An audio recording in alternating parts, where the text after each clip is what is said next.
일하다가 사무장님한테 너무 서운하고 속상해서 정말 일을 그만두고 싶었어요. 근데요, 목사님, 저는 약해도 복음은 약하지 않잖아요. 우리 사무장님한테도 복음이 필요하잖아요. 그것만 생각하면 힘들어서 일을 그만두고 싶지는 않는 거예요. 나는 약해도 복음은 약한 거 아니니까요.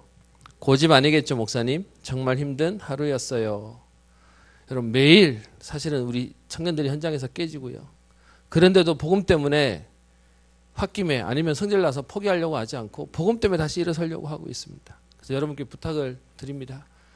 녹록지 않은 현장입니다. 그래서요, 여러분 기도해 주시고 진짜로 우리 후대들이 일어나는 응답 속에 하나님이 사사들을 세워가시는 필기는 따로 필요 없으니까요. 오늘 보시면서 함께 말씀 보도록 하겠습니다.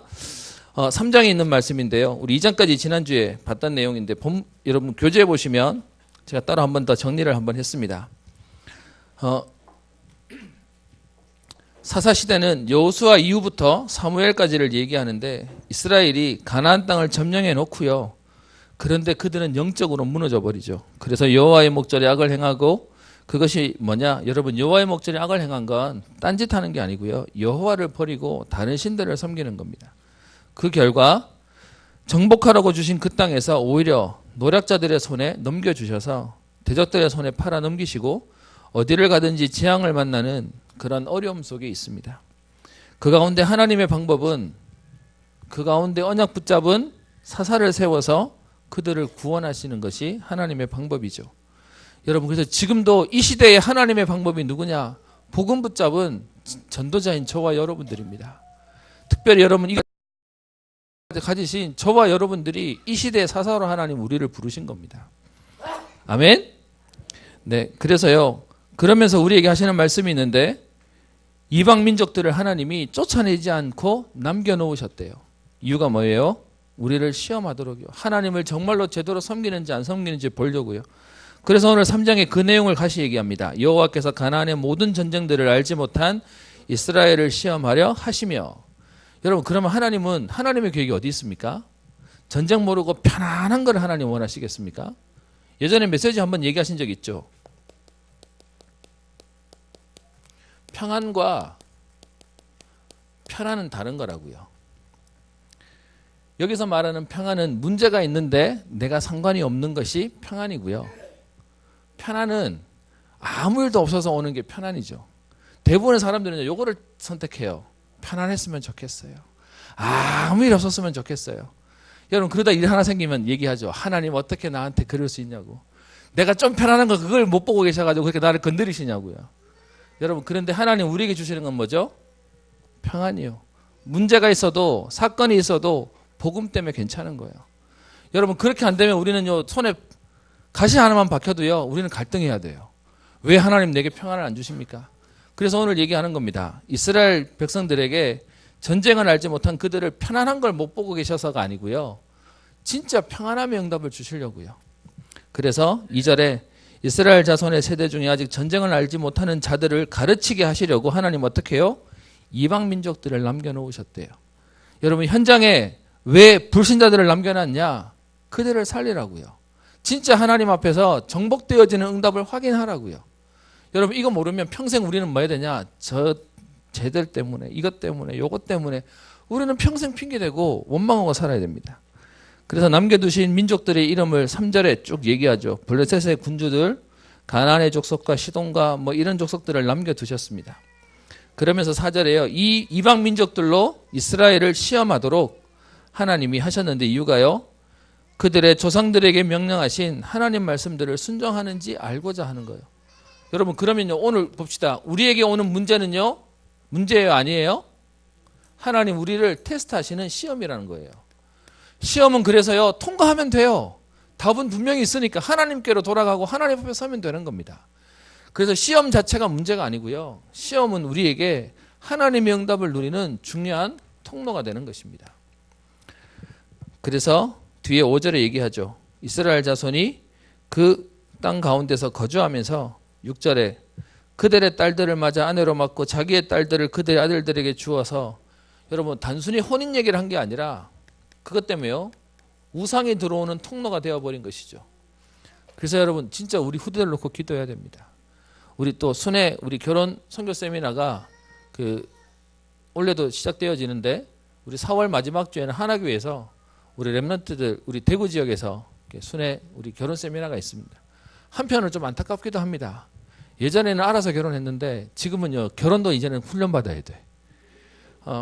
근데 우스갯소리지만 사실은 우리가 뭔가를 놓치고 있기 때문에 제대로 인도받으라고 하고 있는 것이죠. 그래서 여러분 하나님 앞에서 우리를 오늘도 테스트하고 있다는 것입니다. 오늘 우리에 있는 문제 속에 하나님의 은혜를 누리라는 것이죠. 그래서 오늘 첫 번째 나오는 인물이 첫 번째 사사 온니엘에 대해서 오늘 보도록 하겠습니다. 내용은 아주 간단하게 나옵니다. 7절 보십시다. 이스라엘 자손이 여호와의 목전에 악을 행하여, 여러분 이 구절은 제가 말씀드렸죠. 아주 지겹게 나올 겁니다. 계속 반복되어질 겁니다. 편안하면 또 무너지고요. 사건 생기면 또 무너지고요. 그래서 자기들의 하나님 여호와를 잊어버리고 바알과 아사라들을 섬깁니다. 그랬더니 8절에 여호와께서 이스라엘에게 어떻게 해요? 진노하셔서, 패턴은 똑같은데 이스라엘 백성이 하나님을 떠나 다른 신들을 섬깁니다.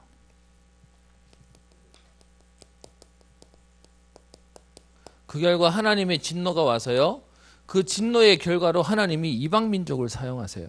그래서 이번에는 누구를 사용하냐? 메소포타미아의, 오늘 왕 이름을 얘기하죠. 구산 리사다임.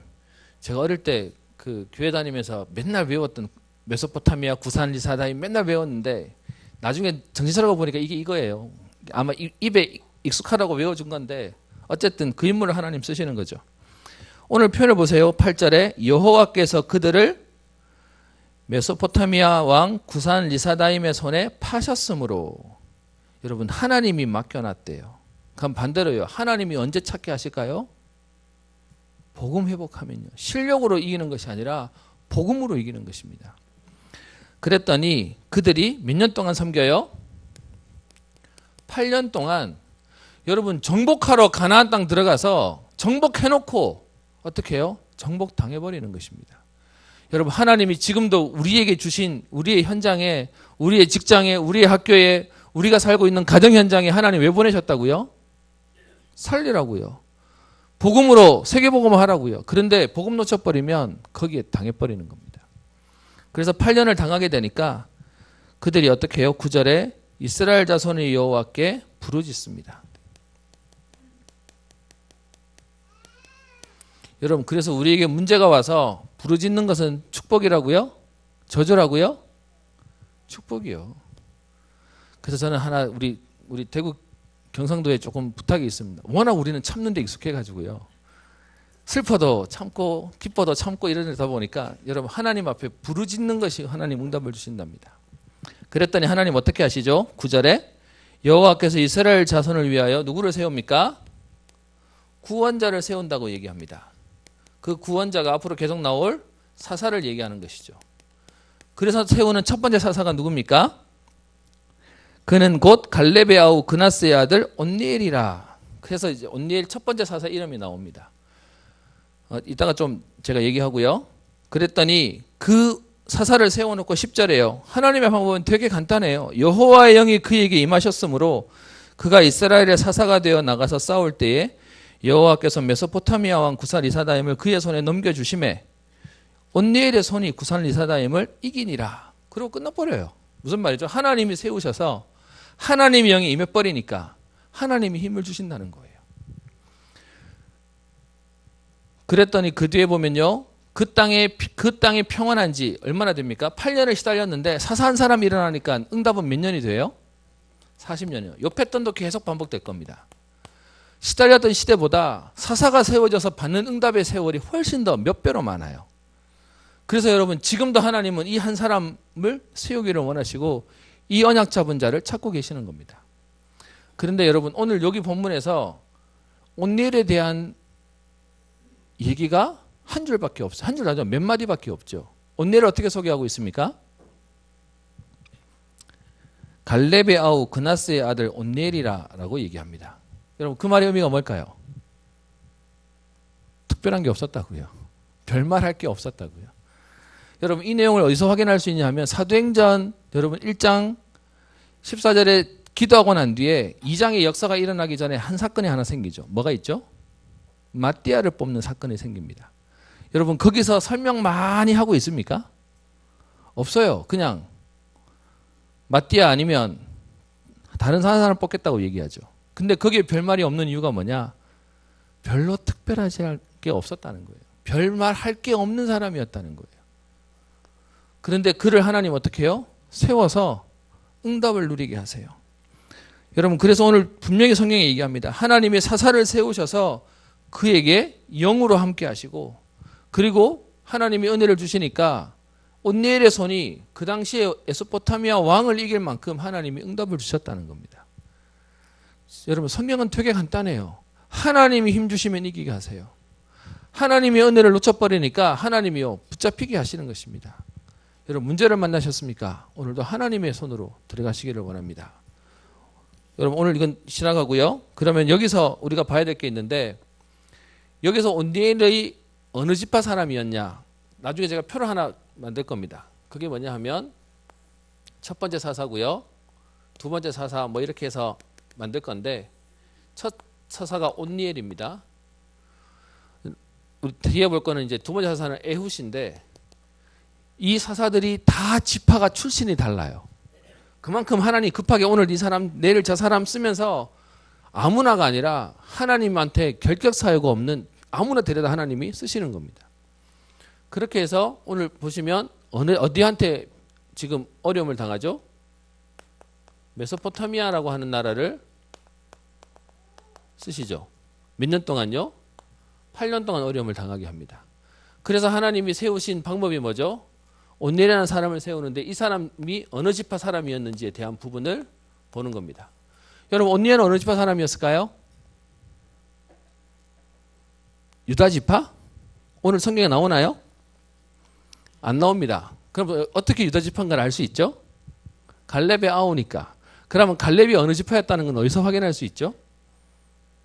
네, 그래서 우리는 성경 보고 확인해야 됩니다. 어디를 보시냐면 민수기 13장 6절에 보시면 여러분 12정탐꾼이 나올 겁니다. 12정탐꾼이 사실은 뭐 하던 사람이었죠?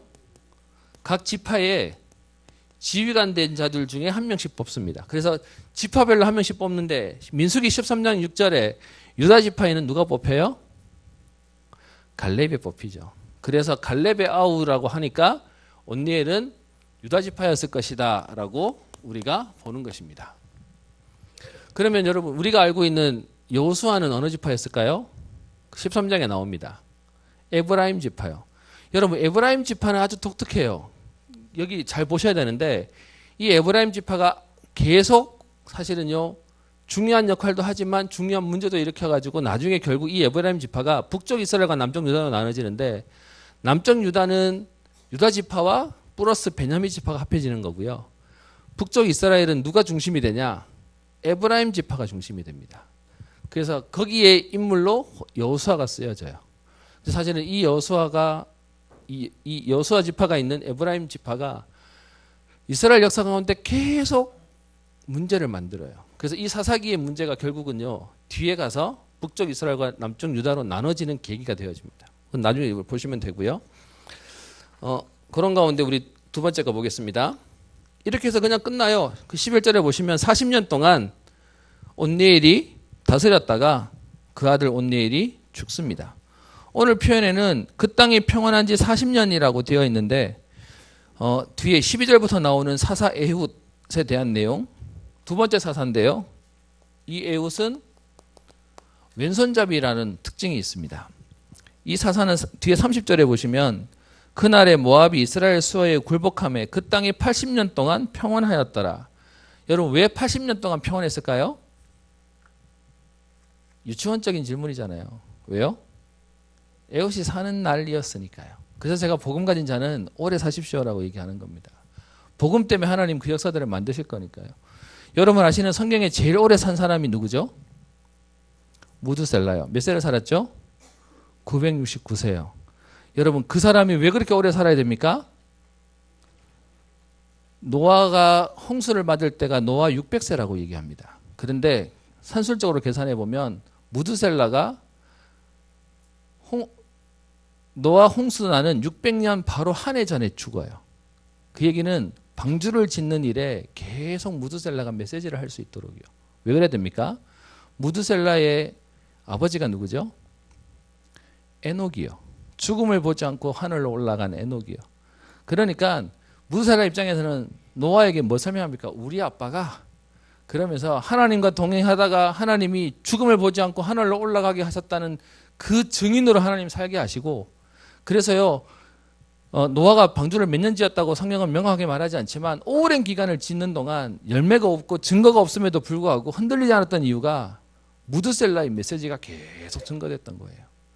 그럼 오늘 메시지 있는 것처럼 하나님이 평온을 주시는 이유가 뭐라고요? 복음 가진 전도자 한 사람 살 때요. 여러분 지금 하나님이 그 일들을 우리에게 원하고 계시는 것입니다. 그러면 두 번째요. 왼손잡이 사사 에웃입니다. 보십시다. 12절 3장 10일에 나오죠. 이스라엘 자손이 또 여호와의 목전에 악을 행하니라. 제가 얘기했죠. 계속 이거 반복될 거라고요. 40년 동안 온니엘 한 사람이 믿음으로 서 있는데 그 사람이 죽고 난 뒤에 뭘 놓쳤다는 거죠? 후대운동을 놓친 거예요. 복음을 전파하는 전도운동을 놓쳐버린 거예요. 그러니까 온니엘은 응답받았는데 그 다음 후계자들이 서지 않았다는 거죠. 그래서 또 어려움이 생깁니다. 그래서 이스라엘 자손이 여호와의 목전에 악을 행함으로 여호와께서 이번에는 누구를 사용하세요? 모압 왕 에글론을 강성하게 하십니다. 오늘 여기서는요 모압을 사용하죠. 모압을 사용합니다. 여러분 그럼 물어봅시다. 모압은 어느 나라였어요? 모압의 배경이 뭐예요? 여러분 모압은 사실은 창세기 19장 37절 38절에 보면 롯의 딸이 소돔과 고모라에서 나와가지고 자기의 남편들이 나오지 못하니까 아버지하고 임신해서 아이를 낳죠. 그래서 큰 딸은 모압의 어미가 되고 작은 딸은 암몬 자손의 조상이 됩니다. 그럼 그렇게 치면 이스라엘에게 모압은 친척이에요. 그런데 여러분 이것도 재밌습니다. 이스라엘 백성이 출애굽에서 가나안을 향해 올라갈 때 에돔 땅도 가로질러 가게 하고 모압 땅도 가로질러 가게 하고 암몬 땅도 가로질러 가게 하는데 하나님이 그들 땅은요. 하나님이 언약 밖의 사람이지만 그래도 하나님이 저들에게 그 땅을 약속하셨기 때문에 그 땅에 들어가지 마. 그래서 그 땅에 지나가려면 그 땅에 물도 돈 주고 사 먹고 곡식도 사 먹고 그래서 그 땅에 전쟁하지 않고 비켜 지나가도록 얘기가 나옵니다. 그것이 어디서 봤죠? 신명기 2장에 나와요. 우리 봤었습니다. 같이 쭉 말씀 보면서요. 그렇게 남겨놓은 백성인데 여러분 이스라엘 백성이 제정신 못 차리니까 어떻게 해요? 오늘 모압을 통해서 이스라엘을 정신 차리게 만듭니다. 그래서 하나님의 방법이 사람을 통해 사람을 가르쳐요. 그래서 오늘 보시면요 12절에 나옵니다. 여호와께서 모압 왕 에글론을 뭐 하겠다고요? 강성하게 하사. 여러분 우리가 굳이 불신자가 응답받게 해줄 이유가 없겠죠. 우리가 그냥 놓쳐버리니까 어떻게 해요? 그들을 강하게 해서라도 하나님이 역사를 움직이고 계시는 것입니다. 그래서 그들이 어떻게 해요? 이스라엘을 괴롭히게 됩니다. 13절 에글론이 암몬과 아말렉 자손들을 모아 가지고 와서 이스라엘을 쳐서 여기 있는 암몬과 아말렉도 전부 다 뭐예요? 전부 아브라함의 가족들이에요. 그런데 그들이 지금 이스라엘을 괴롭히는 모양새가 되어 있죠. 여러분 우리 그런 말 하잖아요. 여러분 집안에 예수 믿는 분도 계시고 안 믿는 분도 계시는데 여러분 신앙생활 조금 하려고 하는데 안 믿는 사람들이 여러분을 괴롭히면 우리 뭐라고 얘기하죠? 핍박한다고 얘기하잖아요. 근데 지금 여기서 얘기하면 제정신 차리라고 하나님이 그 사람들 쓴다는 거예요. 그래서 그들이 와서 이스라엘을 쳐서 종료 성읍을 점령한지라. 그래서 이에 이스라엘 자손이 모압 왕 에글론을 몇 해 동안 섬깁니까? 18년 동안 섬깁니다. 여러분 하나님이 정복하라고 주신 땅에 가서 정복해놓고 오히려 점령당해서 18년 동안 지금요 포로된 모습을 살고 있는 겁니다. 그랬더니 15절 이스라엘 자손이 그때서야 어떻게 해요? 여호와께 부르짖음에. 그래서 하나님의 방법이 뭡니까? 여호와께서 그들을 위하여 한 구원자를 세우시는데 이번에는 친히 어느 지파 사람이라고도 얘기하네요. 어느 지파요? 베냐민 지파. 베냐민 지파 사람이었던 에웃이라는 사람을 세우는데 성경은 재밌게 표현합니다. 이 사람의 특징을 뭐라고 얘기해요? 왼손잡이요. 여러분 왼손잡이란 말의 의미가 뭘까요? 그 당시에 주류가 아니었다고요.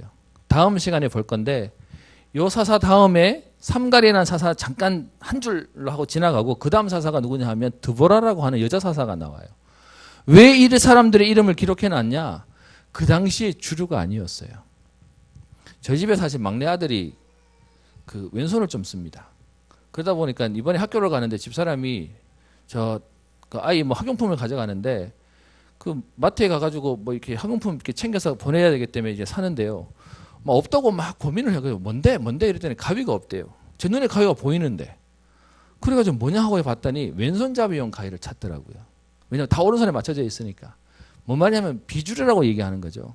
오늘 요 성경에 보면요. 그 당시에 왼손잡이를 세웠다는 얘기 자체가 우리는 지금 왼손잡이 상관없잖아요. 근데 제가 군대 갈 때만 해도요. 왼손잡이는 총 쏘는 것도 불편했어요. 우리는 이렇게 써야 되는데 걔는 이렇게 써야 되니까.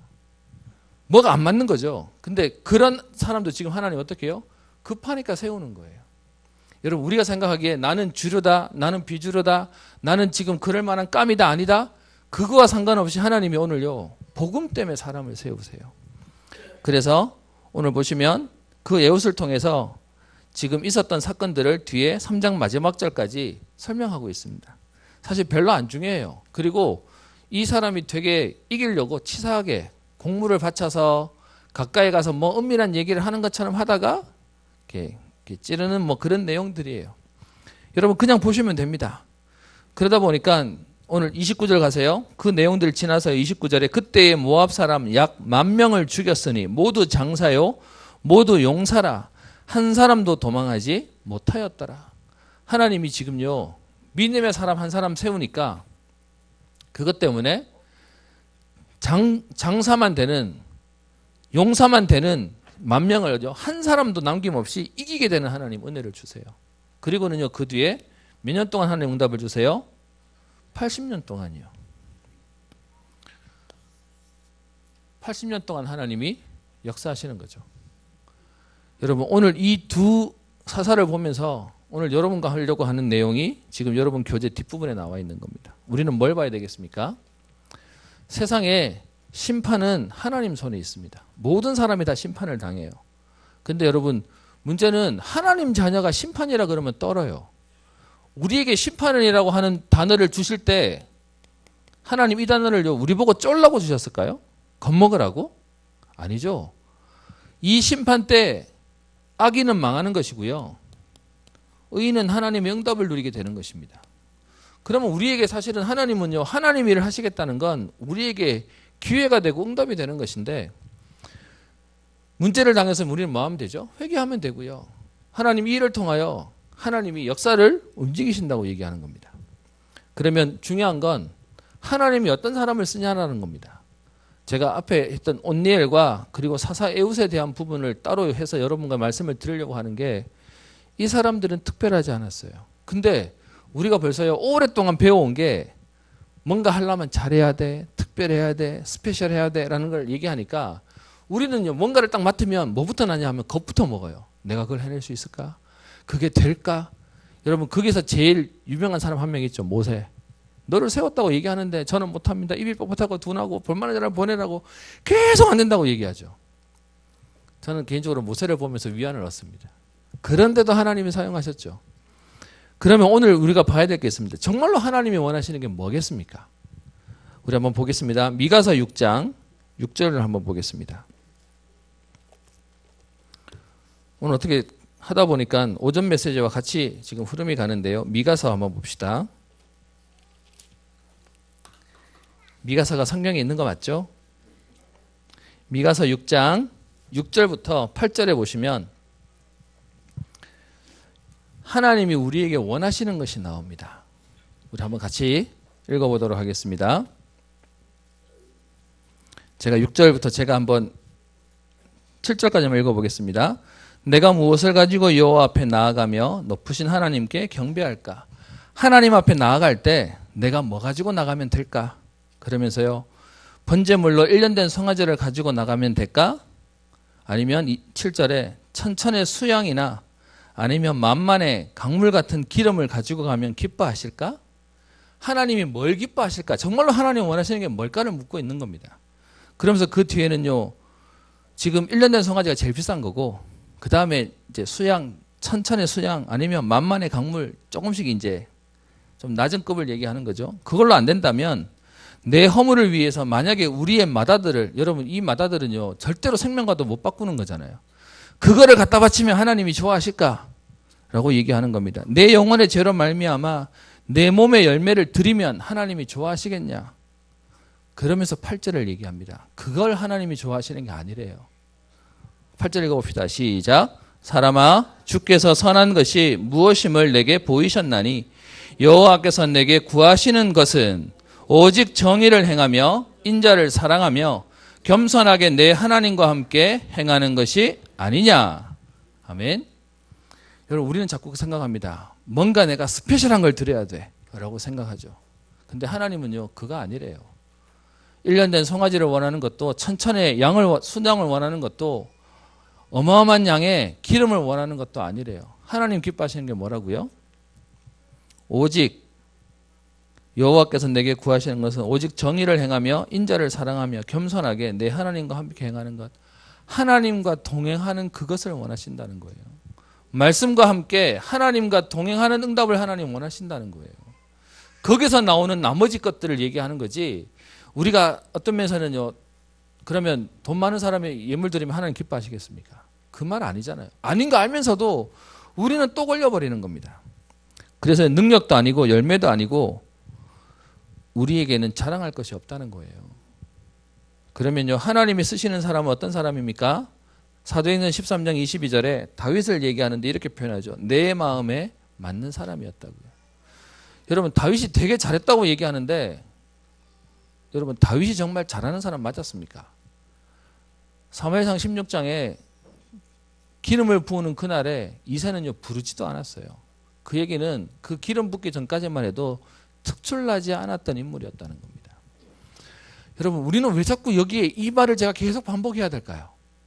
너무 많은 사람들이 나는 모자라요, 나는 부족하고 딴 사람을 세워요 라고 합니다. 오늘 제가 여러분과 같이 말씀을 나누면서 사사는 결국은요 지도자를 얘기하는 겁니다. 요즘 유 목사님이 리더 공부, 지도자 공부를 하라고 얘기합니다. 그냥 복음 가진 자 정도가 아니라 그 복음 때문에 하나님이 쓰시는 앞선자를 지금 찾고 계시는 것입니다. 그러면요, 우리는 뭐 하면 되냐? 언약만 붙잡으면 돼요. 우리 집에서 여러분 어떤 면에서 많이 배웠으면 어른입니까? 아니잖아요. 나이가 들었다고 어른입니까? 아니잖아요. 언약 잡은 자가 하나님이 하시는 겁니다. 그래서 여러분, 하나님 쓰시는 사람은 하나님 마음에 맞고, 스가랴 4장 6절에 얘기하기를 힘으로 능으로 되지 아니하고 오직 나의 신으로 되느니라. 그래서 하나님이 지금도 찾고 계시는 인물이 있습니다. 그게 능력의 사람이 아니고 하나님께, 하나님만 의지하고 하나님만 바라보는 사람을 찾고 있습니다. 그래서 여러분, 마지막으로 우리 함께 볼 건데요, 고린도전서 1장입니다. 고린도전서 1장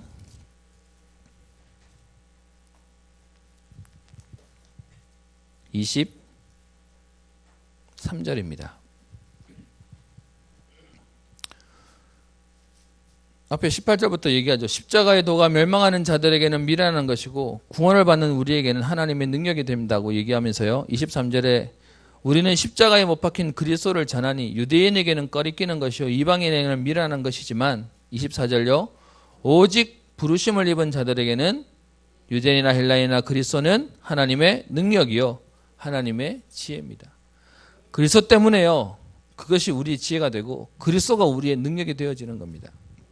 그러니까 25절 어떻게 표현하죠? 하나님의 어리석음이 사람보다 지혜롭고 하나님의 약하심이 사람보다 강하기에 그 그리스도를 모신 자는 가장 지혜롭고 가장 강하다고 얘기합니다. 그러면서 26절부터 28절까지 똑똑하고 그리고 지혜롭고 문벌 좋은 자와 능한 자가 많은데, 하나님은요 27절에 세상에 미련한 것들을 택하셔서 지혜 있는 자를 부끄럽게 하시고 세상에 약한 것들을 택하사 강한 것들을 부끄럽게 하시고 천한 것들과 멸시받는 것들과 없는 것들을 택하여 있는 것들을 폐하려 하신답니다. 이유가 뭡니까? 29절, 아무 육체도 자랑하지 못하게 하려고요. 그리스도만 자랑하게 하려고요. 그래서 여러분 우리에게 있는 진짜 자랑은 31절에 주 안에서 자랑하라 말하고 있습니다. 그럼 여러분에게 오늘 이 부분에 메시지를 끝내면서 말씀드립니다. 저와 여러분들은 사사가 될 수 있습니까? 될 자격이 있습니까? 아직도 안 되십니까? 여러분 우리가 생각하는 여러분이 안 된다고 하는 그것이 속고 있는 거예요.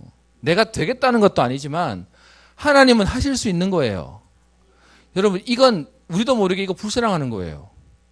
하나님이 하시겠다는데 나는 모자라요. 나는 안 돼요. 라고 하고 있는 겁니다. 사사에 대한 내용을 제가 의도적으로 신학교에서 강의하려고 하는 내용이 있습니다. 왜냐? 공부하기 싫으면 목회하지 말라 그랬거든요. 목사하지 말라. 기도하기 싫으면 공부하기 싫으면 목사하지 말라 그랬거든요. 그랬더니 뭔가 되게 많이 해야 되는 것이 그것이 목사 이미지가 되어버렸습니다. 저는 똑똑한 친구들이 신학교 많이 갔으면 좋겠습니다. 그런데 하나님이 말씀하시는 똑똑한 건 오늘 얘기하는 세상의 지혜하고 다른 겁니다. 그러면 오늘도 복음으로 우리가 결론 내는 그것이 하나님이 원하시는 사람들입니다. 여러분 그래서요 저는 여러분에게 부탁합니다. 여러분 집에서 여러분이 사사의 축복을 누리실 수 있습니다. 여러분의 현장에서 그 사사의 응답을 누리실 수 있습니다. 특별히 부탁을 드립니다. 제가 예전에 여기 지나다니면서 그 상인 남내거리라고 있죠. 상인역에서 저 뒤에 있는 그 호성공원 쪽으로 가는데요. 그럼 그 위에 있는 사거리가 있는데 거기가 상인 남 사거리라고 하는데 제가 어제 처음 봤습니다. 거기에 보면은 옛날 주택은행 건물이 하나 비어 있었는데 저거는 왜 계속 비어 있지라고 생각을 했는데 어제 지나오는데 엊그제 지나오는데 보니까요. 거기가 리모델링이 되어서 하나님의 교회가 들어와 있어요. 제가 쳐다보면서 너무 마음이 아팠습니다. 현장에 계속 이단들은 많아지고요. 현장에 계속 다른 것들은 많아지는데 복음만 딱 약해지고 있습니다. 여러분 그 시대에 하나님이 오늘 사사기를 여러분과 함께 나누면서요.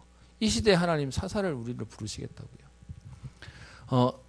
우리 다음번에는 우리 두보라 올 겁니다. 여러분 여자 사사, 여자가 힘이 없잖아요. 여러분 이 당시에 사사는 뭐 해야 되죠? 전쟁하러 가야 됩니다. 그런데 하나님 여자를 세워서 그래서 전쟁에 이기게 하시는 내용이 그 뒤에 나옵니다. 그래서요 여러분 오늘 뭐냐 언약을 붙잡으시면 됩니다. 이 시대의 사사로 사사 한 사람을 통하여 하나님은 구원하기를 원하시고 그 사사가 사는 날 동안 평온한 하나님의 응답을 주십니다. 여러분 오늘도 그 언약 가운데 사단은요 우리를 자꾸 속여요. 네가 뭔데? 네까지 게? 네 주제에? 제가 옛날에 제일 많이 눌린 게 그 말입니다. 네 주제에. 주제란 말을 들으면 왜 그렇게 상처가 됐을까요? 옛날에는. 저는 근데 지금요 복음으로 그거 넘어섰습니다. 주제라는 말을 들을 때마다 옛날에 눌렸거든요. 그래 맞아 내 주제 뭐 이랬어요. 근데 지금은 그 얘기 들을 때마다 내 주제가 나는 렘넌트인데 나는 하나님 자녀인데 여러분 그걸로 저는 제게는 그게 문제되지 않을 만큼 하나님 은혜를 주세요. 섬 중에 제일 외딴 섬이 그래도라면서요. 그래도 여러분 그 모든 것 다 내려놓는 겁니다. 복음은 충분합니다. 복음은 완전합니다. 여러분 오늘 그 응답으로 여러분 가정의 가문의 첫 사사의 응답을 누리시고요. 오늘 애옥과 같이 왼손잡이라고 얘기하는 그 당시에 특별하게 취급될 만큼 차별받았던 사람인데 하나님 그들을 통해서도 하나님의 일들을 하셨습니다. 오늘 언약잡은 여러분을 통하여 시대와 현장 미래 살리는 응답의 걸음 되시기를 주의 이름으로 축원합니다. 영상 녹화하지 마시고요. 지금 거는